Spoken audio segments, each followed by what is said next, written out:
Bienvenue sur Africa 24 dans cette nouvelle édition de l'Africa Tonight. Voici les titres de l'actualité. La Somalie au bord de la famine, c'est la nouvelle mise en garde lancée par les Nations Unies ce 5 septembre.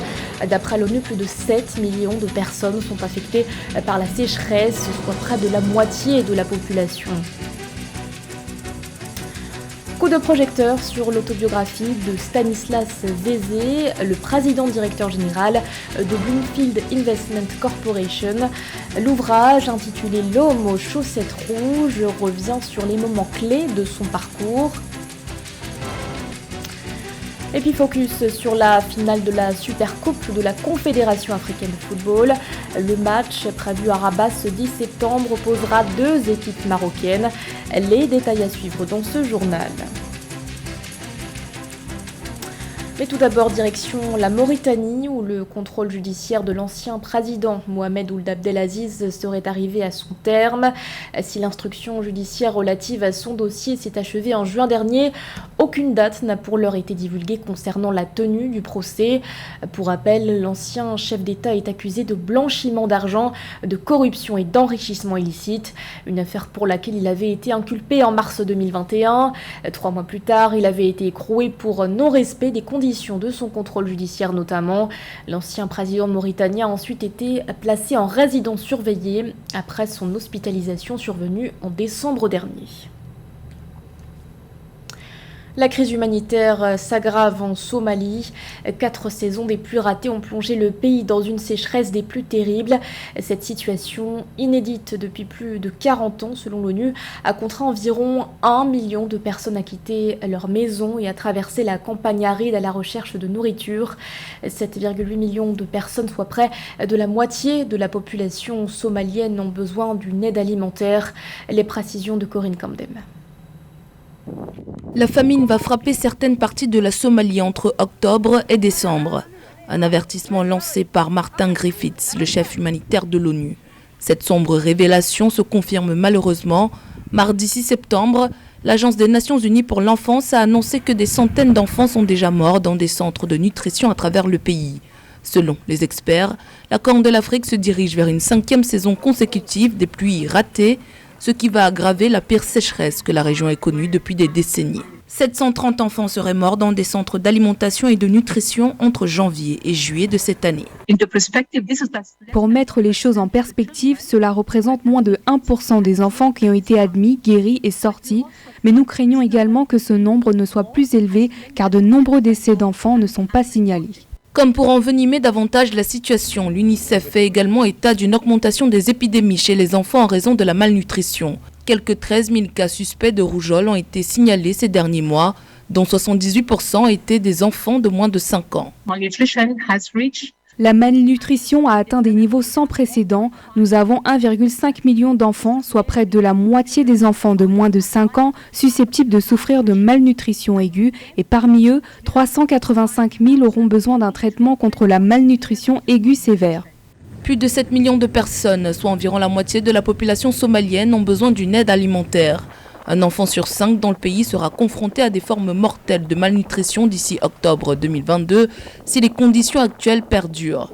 Si le financement de la Somalie a augmenté ces dernières semaines, l'appel de 1,46 milliard de dollars de l'ONU étant désormais financé à 67%, les responsables de l'aide ont averti qu'il était arrivé très tard et qu'il en fallait plus.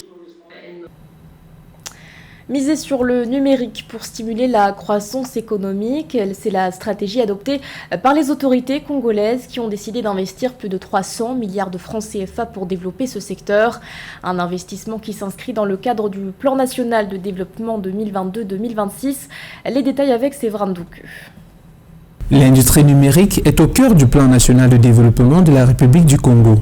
Avec des investissements à hauteur de 360 milliards de francs CFA dans le secteur du numérique, soit plus de 4% des investissements total dédiés au PND sur 5 années, les autorités congolaises envisagent à échéance une stimulation de la croissance économique, notamment à travers le développement des plateformes et de l'entrepreneuriat numérique, des compétences ou encore la recherche de la production industrielle liée au numérique. Il faut noter que des investissements importants ont été consentis par le gouvernement dans ce secteur, notamment à travers l'autorité de régulation des postes et communications électroniques, l'ARPCE, qui dispose d'une infrastructure de qualité avec des big data, ce qui permet donc au Congo d'être quand même, il faut le reconnaître, l'un des meilleurs dans ce secteur au niveau de l'Afrique centrale. La politique de développement à travers l'industrie numérique est inscrite dans le programme d'investissement public 2020-2026 et se décline sur 5 axes pour 33 projets dont l'objectif visé à terme est la réduction de la fracture numérique et la simplification des procédures de la gouvernance par l'accélération de la digitalisation à l'heure où les technologies numériques permettent aux pays d'accélérer leur développement socio-économique. Et le numérique donc est en train d'être évidemment émaillé dans tous les secteurs socio-économiques du Congo, évidemment grâce donc à ces big data, grâce à ces infrastructures de qualité qui ont été investies pour pouvoir booster l'économie numérique au Congo. Le développement de l'économie numérique, pilier du plan national de développement PND 2022-2026, est fille du projet de société de la présidence Sassou Nguesso, Ensemble poursuivons la marche, qui oriente la politique de développement du Congo. L'actualité nous emmène également au Tchad, où les travaux du dialogue national devraient enfin pouvoir démarrer après plusieurs suspensions. Les participants se seraient enfin entendus sur l'agenda de cette initiative qui doit amener le pays sur la voie des élections. Plusieurs thématiques seront au menu des discussions. Sur cette liste figure entre autres la future constitution, les réformes des institutions, encore la paix et la réconciliation nationale. Pour rappel, environ 1400 personnes participent à ce dialogue, dont plus de 200 représentants de la société civile et plus de 300 responsables de partis politiques. Notons que ce forum est censé prendre fin le 30 septembre prochain. On reste au Tchad où parallèlement plus de 340 000 personnes ont été touchées par les inondations depuis la fin du mois de juin selon l'ONU. Une situation qui touche de plein fouet 11 des 23 provinces du pays. Autre chiffre alarmant donné par l'ONU le 19 août dernier, les fortes précipitations ont causé la mort de 22 personnes. Zahra Mohamed Moutiou. Les pluies diluviennes continuent de s'abattre sur ce pays enclavé d'Afrique centrale. Ici, dans la capitale tchadienne, certaines parties de la ville ne sont désormais praticables que par ces barques. Des familles entières s'y entassent pour pouvoir traverser les rues inondées. Personne de ce quartier n'a été épargné par les inondations cette année. C'est vraiment triste de voir tant de gens souffrir. Il faut trouver de toute urgence une solution pour évacuer toute cette eau. Le Tchad n'a pas connu ce niveau de précipitation depuis 1990. Les canaux de drainage et les étangs sont submergés, alerte l'Agence météorologique nationale. Et de leur côté, les institutions onusiennes indiquent que plus de 340 000 personnes ont été touchées depuis la fin du mois de juin par les inondations. Dans le 8e arrondissement de N'Djamena, des habitants ont trouvé refuge dans cette école, comme cette mère et ses 4 enfants, qui après l'effondrement de leur maison, se sont retrouvés à la rue et sans argent. La mère de famille déplore l'absence de réponse concrète de la part du gouvernement. Nous sommes à la merci des moustiques, nous n'avons pas de nourriture et certains d'entre nous ont le paludisme. Personne ne pense à nous aider. Les autorités nous regardent de loin, comme si nous étions des oiseaux migrateurs. Le gouvernement aurait mis en place un comité de crise d'urgence afin de fournir de la nourriture, des couvertures et des kits de santé, a affirmé le maire de N'Djamena. Mais nombreux sont ceux qui attendent toujours l'arrivée de cette aide annoncée. On le surnomme le loup de la finance. Stanislas Zézé, le président directeur général de Bloomfield Investment Corporation, est aussi l'auteur de L'homme aux chaussettes rouges.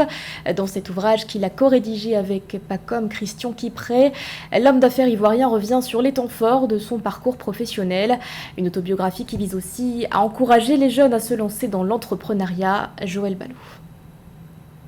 L'Ivoirien Stanislas Zézé, homme de finance, président directeur général de Bloomfield Investment Corporation, une agence d'évaluation du risque de crédit opérant en Afrique de l'Ouest et en Afrique centrale, a ajouté une nouvelle corde à son arc. Depuis le 15 août 2022, il est l'auteur de L'homme aux chaussettes rouges, une autobiographie de 182 pages qui insiste sur le développement du continent africain par le changement de mentalité et l'éducation de la jeunesse.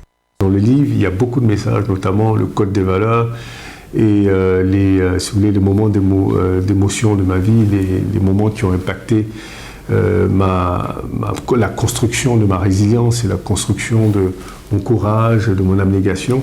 Et tout ça, je crois que je dois ça à la jeunesse. Et pour moi, c'est ce type d'histoire qui permettrait aux jeunes de pouvoir faire de bons choix.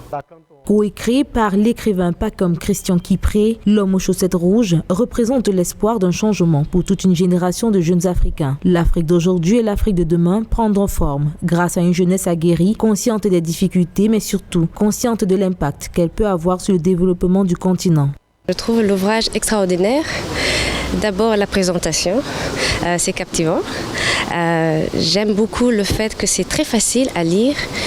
On le connaît comme quelqu'un qui est dans les finances, mais il a rendu l'ouvrage accessible. Et le fait qu'il y a beaucoup d'images, ça donne envie de le lire et de sauter un peu de temps en temps les chapitres pour lire le chapitre qui vous intéresse. Et je pense que c'est un ouvrage important pour les futures générations et surtout pour les jeunes. Entre chaque ligne, Stanislas Zézé revient sur les événements clés de sa vie, ses victoires, mais surtout ses échecs. Il indique qu'il a passé ces dernières années à réfléchir sur son parcours. Aujourd'hui, l'homme aux chaussettes rouges est donc le miroir de sa vie. L'actualité sportive à présent avec un point sur la finale de la Supercoupe de la CAF. Dans un communiqué, la Confédération africaine de football a annoncé que c'est la ville de Rabat qui accueillera ce rendez-vous prévu ce samedi 10 septembre. 2 clubs marocains se disputent la victoire, le RS Berkane et le Wydad Athletic Club. On fait le point avec José Douglas. Face à face pour cette finale de la Supercoupe Total Energy 2022, le Wydad Athletic Club, vainqueur de la Ligue des Champions, et la RS Berkane, vainqueur de la Coupe de la Confédération. Des retrouvailles car les deux équipes se sont affrontées récemment pour la finale de la Coupe du Trône remportée par la Renaissance de Berkane 3-2 au tir au but 0-0 après prolongation. Mais voilà, la RS Berkane perd son entraîneur, le Congolais Florent Ibenge, à la tête du club depuis 2021 et a pris la direction du Soudan pour entraîner Al Hilal Omdurman avec un contrat de 3 ans. Et il a donné 2 titres à Berkane cette saison. Berkane vainqueur aussi de la Coupe CAF en 2020. La Renaissance Berkane Club remercie l'entraîneur Florent Ibenge pour les efforts qu'il a déployés tout au long de la saison écoulée, au cours de laquelle l'équipe a remporté 2 précieux titres qui ont renforcé la trésorerie du club et lui souhaite plein de succès dans sa carrière d'entraîneur. La première fois que 2 équipes du même pays se sont rencontrées en finale de la Supercoupe de la CAF, c'était le 16 janvier 1994 au Soccer City de Johannesburg, en Afrique du Sud, pour la 2e édition de la Coupe entre les Égyptiens de Zamalek et d'Al Ahly avec le derby du Caire et victoire de Zamalek 1-0 grâce à Eman Mansour. Mais que peut-on dire de ces 2 équipes? D'abord pour la RS Berkane. RS Berkane, c'est une équipe qui a percé ces 10 dernières années sur l'échiquier africain. L'équipe de RS Berkane veut marquer son nom en or sur le cahier d'or d'Afrique en gagnant ce trophée. Le président du Wydad de Casablanca, Saïd Nassiri, a promis 50 000 dirhams à chaque joueur. En cas de victoire, les joueurs du WAC avaient perçu 250 000 dirhams chacun après la victoire en finale de la Ligue des Champions face à Al Ahly d'Égypte. Le WAC de Casablanca, comme j'ai dit, ce n'est pas à présenter. C'est une équipe redoutable, c'est une équipe qui connaît la compétition. Le WAC de Casablanca part favori dans cette compétition puisqu'il est parti en fanfare dans le championnat marocain. On a joué la 2e journée et le WAC de Casablanca a gagné les 2 matchs haut la main. C'est Al Ahly d'Égypte qui a remporté le trophée en 2021. Ce journal a été réalisé par l'ensemble de la rédaction. Merci de votre fidélité. L'actualité continue sur Africa 24.